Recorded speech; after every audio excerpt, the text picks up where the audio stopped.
Welcome everybody, Russell J.S. here. I'm just taking a drive on a Saturday, a little rainy out.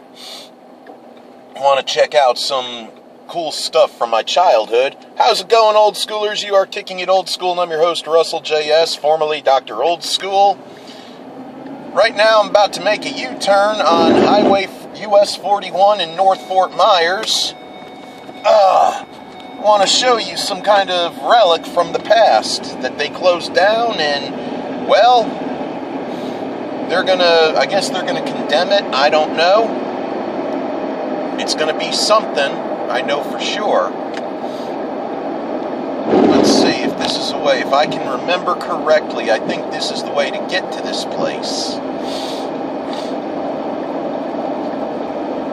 If I remember it so correctly. Yep. Turn on Brown Road. Yeah, that alarm's going off because I don't have my seatbelt on. That could give me a nice big fat ticket. I just finished eating breakfast over at Sonic, which I haven't had Sonic in over a decade. And let's see, here we are at our destination. What used to be the Palace Roller Rink. Many a fond childhood memories in that place. Let's go take a look at this bad Oscar, shall we? Alright, I'm just pulling into the abandoned parking lot of what used to be the Palace Roller Rink.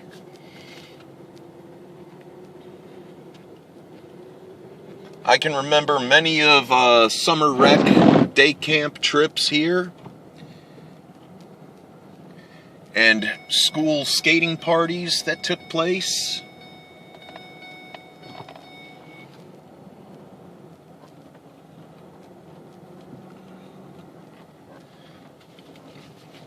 So far, I see no trespassing signs. Let me just pull into this parking spot right here. And let's go ahead without any further ado.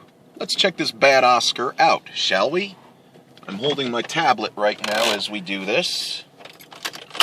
I had a nice, good, wholesome breakfast from the Sonic Drive-In. We're getting out of the car right now. Mustang Sally.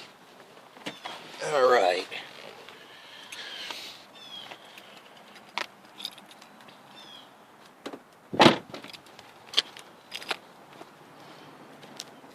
I'm guessing this is where they used to keep their dumpster when they threw out their garbage.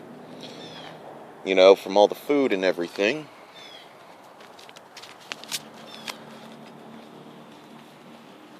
This is probably the second adventure video that I brought to you. I can remember standing in line under this awning right here with a group of kids when I was younger. Also want to remind you, if you are new to the channel, please hit a like, please feel free to subscribe, and ring the bell for future videos.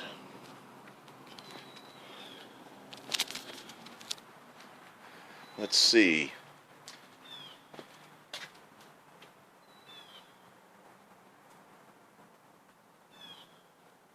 Yeah, can you imagine being a kid back in the 70s, the 1980s, and the 90s, coming here with your church youth group, your school, a summer program? Yeah, you would stand in this line, pay for a ticket, and then you would go over and you would you'd rent your skates, and you'd get up on the rink. Let's see, it saddens us having to tell you the Palace has closed its doors as the building has been sold and will no longer be a rink. It's sad, you know, this is like a pastime for youth right here. Look at that, they even put a chain on the door with a lock.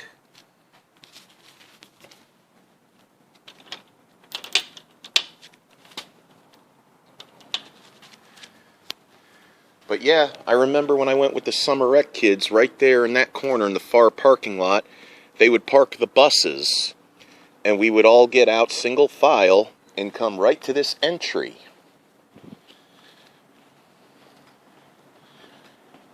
This is an old relic of the past right here. This was one of the biggest roller rinks in the Lee County, Florida area, right next to Skate Town, USA.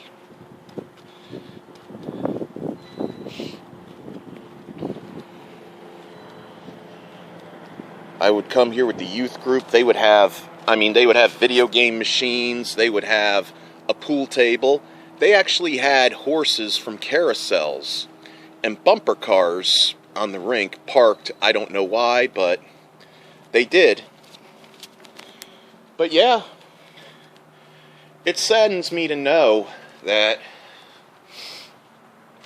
a place like this, younger generations will never know the fun of riding around on roller skates on a rink. You would do stuff like limbo, the limbo contests, the hokey pokey, get in the center and make a big circle, and they play the hokey pokey. They would go ahead and play the current music of the time, what kids were into. But yeah,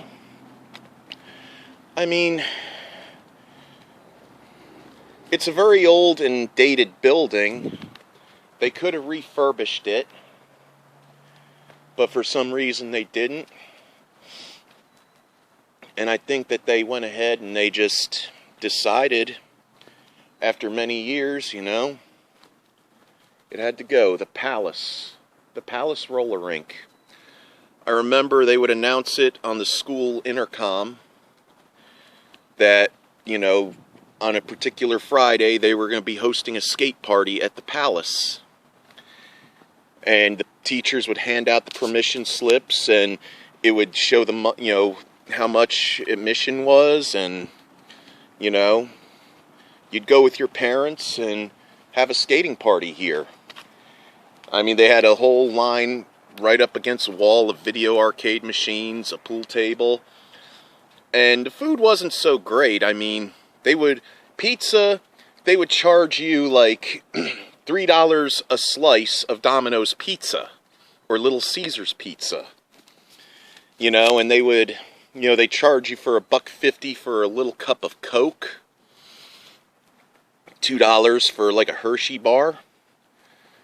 But yeah, unfortunately, this is a site of historic significance that will be going under. There's a lot of historical, it's raining a little bit, but there's a lot of historical significance here in North Fort Myers. This was once a brooding,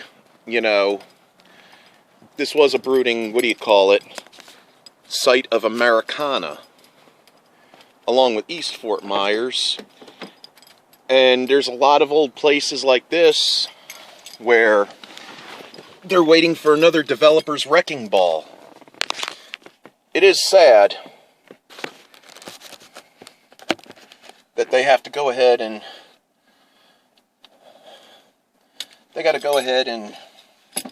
tear down places like this. But it is what it is. Yeah, it's a gloomy, foggy day. Supposedly, Tropical Storm Laura will be making its way right here into Florida, and we're all contemplating on whether or not we should, we should go ahead and bunker up and shut her down. I don't know. But it is what it is. So, yep. Too bad that they have chains and locks on the front door. This would be quite the place. I would like to see whoever owns this building now, they go ahead and refurbish it and turn it back into a roller rink, or, something else I have in mind. Something else. Now leaving the Palace roller rink. See if there's any kind of other Uber stuff we could find here in North Fort Myers. Just driving around back on 41.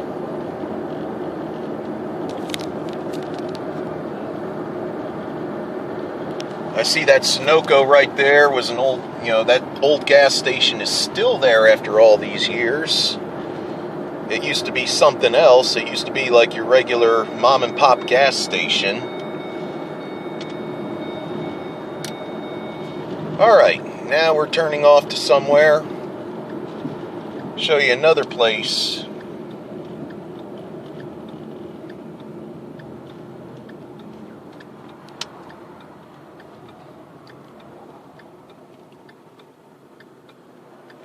Alright, we're going to be turning off of 41. There's a couple used car lots here. Or maybe this used car lot and that one are the two, I'm not sure. But I know one thing else certain.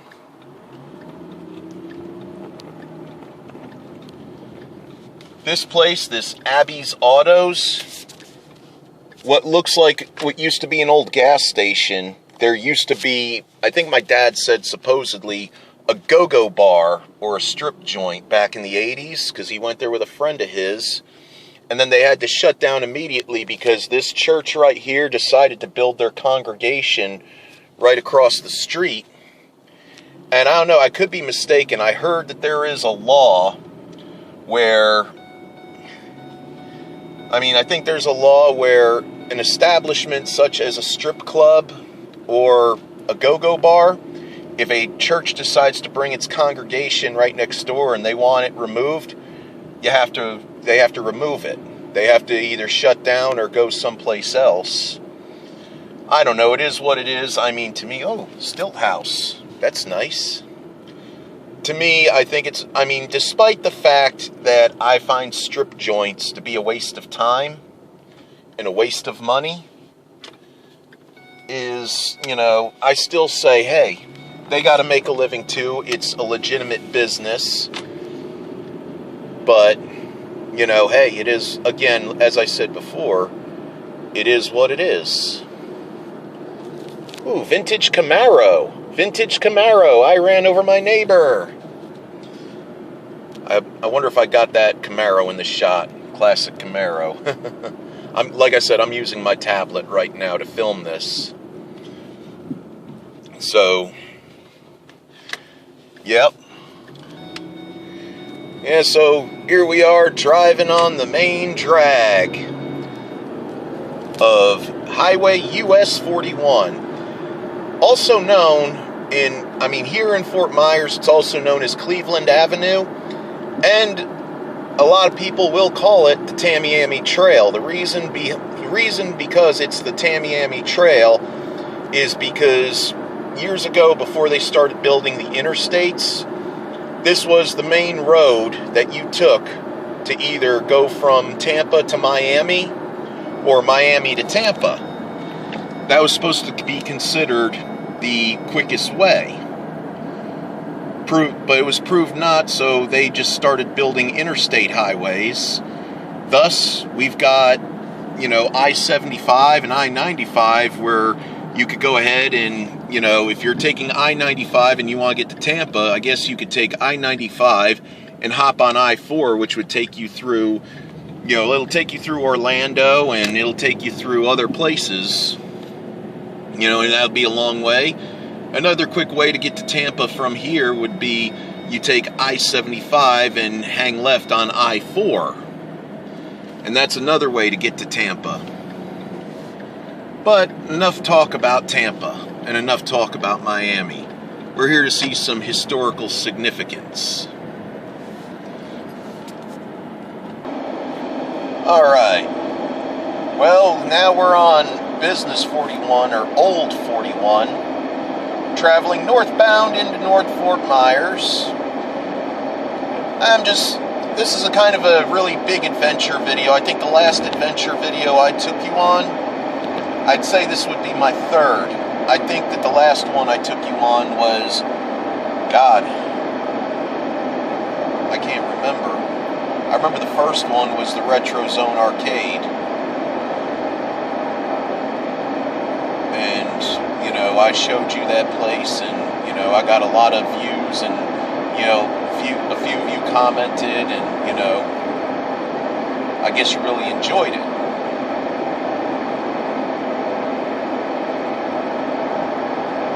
But I'm taking you to this one place in particular. It's kind of like a harsh memory for me. You see, North Fort Myers, back when I was in my early to mid-20s, was my stomping ground. My third job was here in North Fort Myers when I worked as a delivery driver for Badcock Home Furnishings, which that's a big name in the furniture business out here in the South. I mean, mainly Florida, too. Started by Wogan S. Badcock in 1904, where he was delivering good quality furniture to everybody in the Florida, you know, in Lakeland, Florida, and then he expanded over the years, and now Badcock has a whole corporate chain of stores throughout the South. Well, at least up until maybe, I don't know, Louisiana. But a couple places I want to show you, and you're going to see in a little while why, you know, there's not really a pleasant memory around these parts. One place we're going to park the car at, and I'm going to do a video for you soon on this place. But for right now, I want to show you some places.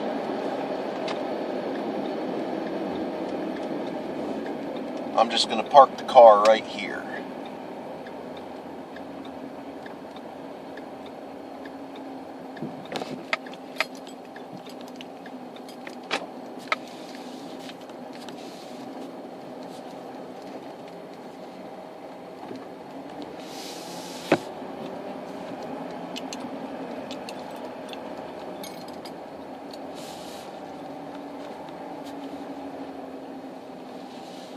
Alright.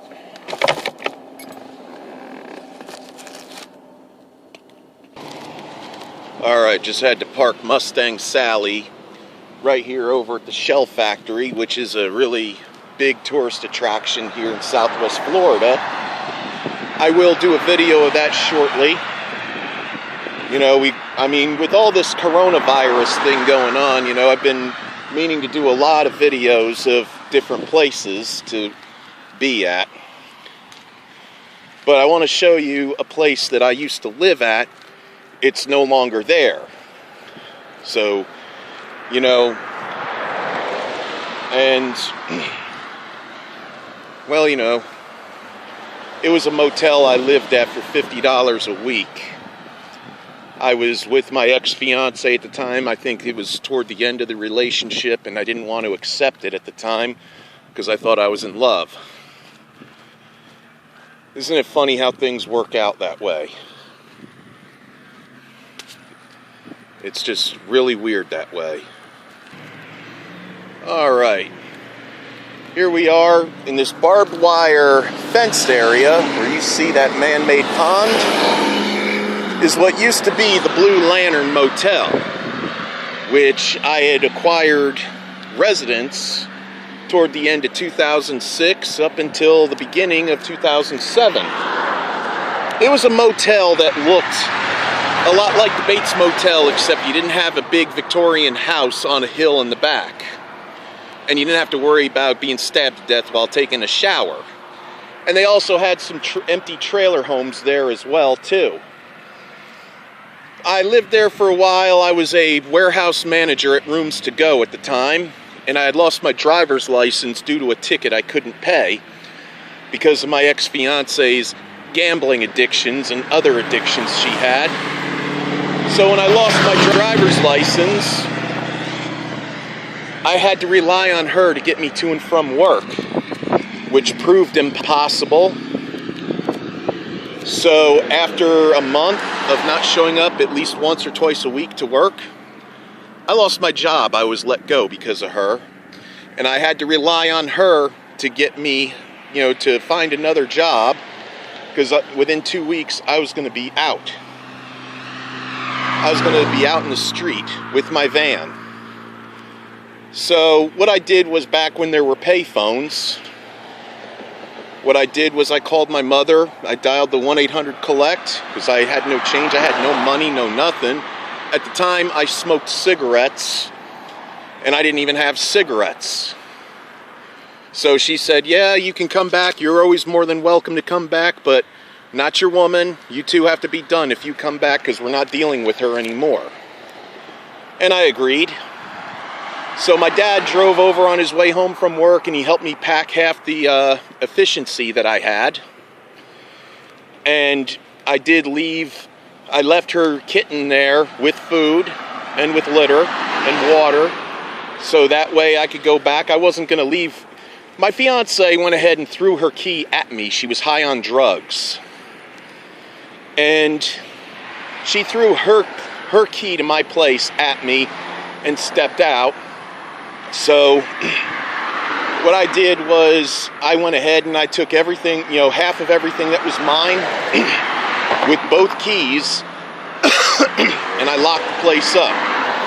She called up threatening and yelling, I want my cat, I want my cat. I said, don't worry, me and Mom are going back in the morning and get the rest of my things, and I'll leave you your key under the mat so you could grab your kitty and grab your stuff and go. So that's what we did. And, for a while it took me quite, maybe a good year and a half before I could start hanging out at this place again. But all in all, it still will always be my stomping ground around here. K&P Deli, tobacco and beer, fresh deli and grocery. I remember when that was a Circle K. It was a rinky-dink Circle K. Every morning before I lost my driver's license and was getting ready to go to work, I used to stop there for a pack of cigarettes and a cup of coffee. Back in Mustang Sally. I got one more place to show you, and then I'm going to tell you about a video that I was going to do yesterday up until I got unfortunate news about a musician, an old school 80s musician that I admired.